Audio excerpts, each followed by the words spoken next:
Hi guys, कैसे हो तुम सब।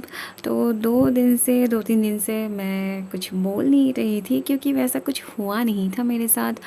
सब कुछ ठीक चल रहा था। मतलब मेरी सासू माँ जो मुझसे मुंह फुलाई बैठी थी, मैं उनसे मुंह फुलाई बैठी थी, वो सब कुछ थोड़ा सा क्लियर हो गया था मेरे बच्चे के बारे में बात कर कर के। तो अगर मेरी सासू माँ के साथ कोई झमेला नहीं होता तो मेरे पति भी मतलब बहुत ही खुश मिजाज के रहते हैं। पर अगर मेरी सासू माँ के साथ लड़ाई झगड़ा हुआ, मैं उनसे गुस्सा रही, तो पता नहीं उसका मूड मतलब एकदम से चेंज हो जाता है। उसके सर पे जैसे काम का पहाड़ टूट पड़ता है, पूरा दिन काम में बिज़ी रहता है। और जब मेरी और सासू माँ के बीच नॉर्मल सी बात होती है, एकदम सब ठीक ठाक रहता है, तब उसका काम नहीं होता। मतलब तब इधर उधर घूमता है, मुझसे बातें करता है, मेरे पीछे पड़ता है। मतलब जैसे होता है ना नॉटीपन करना, वो चलता रहता है उसका, शरारत करना मुझसे।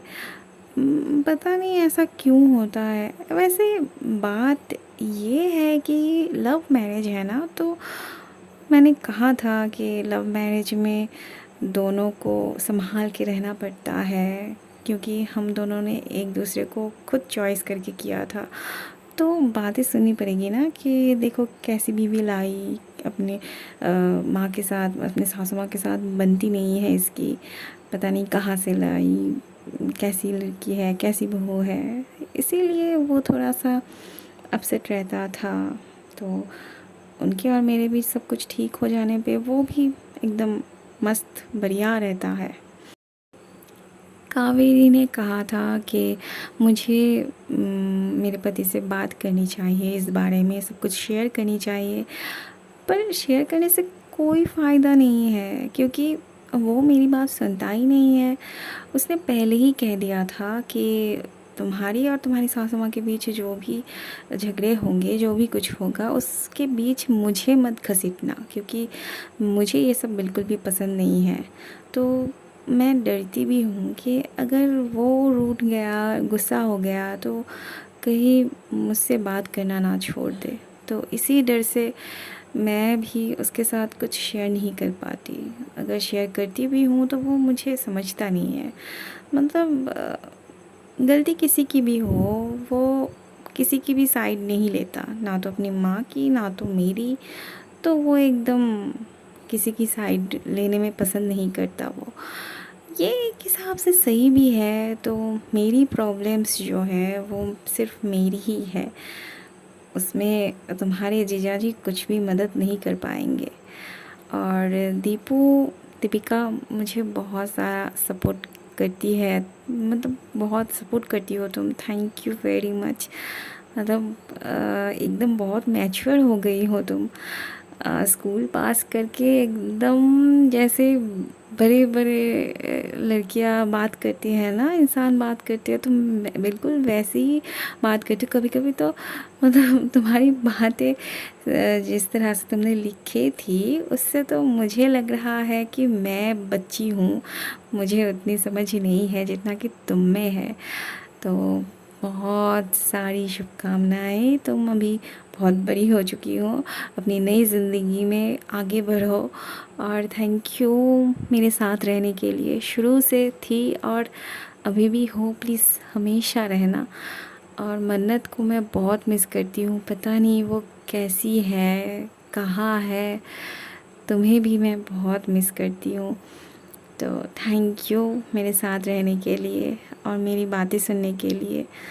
मतलब मुझे लगता है कि हाँ, कोई है जो मेरी बात को समझता है, हमेशा मेरे साथ है। Thank you so much. वैसे तो 2-3 दिन से सब कुछ नॉर्मल चल रहा है, पर आज मैं इसलिए बात शेयर करने आई क्योंकि मुझे अभी बहुत गुस्सा आ रहा है। पता नहीं गुस्सा होना चाहिए या भी नहीं, मुझे नहीं पता। तो क्या है, चावल आज मेरे पति के लिए हो जाएगा, तो खा रोटी बनानी नहीं पड़ेगी। मैं वो मूढ़ी होता है ना, वो खा लूँगी, और मेरी सासू माँ मैं जो खाती हूँ वो भी वही खाती है। अगर मैं मूढ़ी खा लूँगी तो वो भी वही खाएंगी। तो मैंने उनसे पूछा कि रोटी बनानी पड़ेगी क्या? तो उन्होंने कहा कि नहीं, ज़रूरत नहीं है।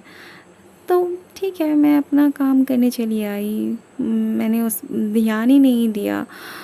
तो मैं अपने कमरे में अपना काम कर रही थी। वहाँ पे किचन में मुझे थोड़ा बहुत आवाज़ सुनाई दे रही थी, पर मैंने उतना ध्यान नहीं दिया क्योंकि वो हर वक्त कुछ ना कुछ करती रहती है। तो मैंने सोचा बस ऐसे ही शायद कुछ करती होगी। तो बाद में मैं जब देखती हूँ आके, तो देखती हूँ कि उन्होंने ऑलरेडी रोटी बना के रखी है। अब देखो, मेरी सासू माँ की तबीयत थोड़ा ख़राब है, उनको पैरालाइज़ हो गया था। तो वो काम ठीक से मतलब कर तो लेती है, सारा काम कर लेती है, पर अभी भी बैलेंस नहीं कर पाती सब कुछ। तो रोटी बनाना मतलब उनके लिए थोड़ा-सा प्रॉब्लमेटिक हो जाती है, पर फिर भी वो इस हालत में रोटी बनाई। मतलब क्यों बनाई? अब इस बात के लिए क्या मुझे उन्हें अप्रिशिएट करना चाहिए या फिर मुझे गुस्सा होना चाहिए? क्योंकि 2-3 रोटी ही तो थी, मैं भी तो बना सकती थी। अब उन्हें ना मेरी रोटी से भी प्रॉब्लम होती है क्योंकि मेरी रोटी फूलती नहीं है, मैं फुला नहीं पाती। अब कभी-कभी फूलती है, कभी-कभी नहीं फूलती है, पर रोटी नरम होती है, मतलब खाने में कोई प्रॉब्लम नहीं होती है। मेरे पति को तो नहीं होती है, मैंने पूछा था उससे। तो उन्हें भी प्रॉब्लम नहीं होनी चाहिए थी, पर उन्हें मुझसे ये प्रॉब्लम है कि मैं रोटी फुला नहीं पाती। तो एक दिन उन्होंने कहा भी था, तो उस वजह से मेरा मुंह फूल गया था। रोटी फूले या ना फूले, मेरा मुंह फूल जाता है। तो आज उन्होंने मतलब ऐसे ही रोटी बना ली है। क्यों बनाई? मैंने तो पूछा था उनसे, अगर वो कहती कि हाँ रोटी बना दो तो मैं बना देती ना, उन्हें करने की तो कोई ज़रूरत नहीं थी।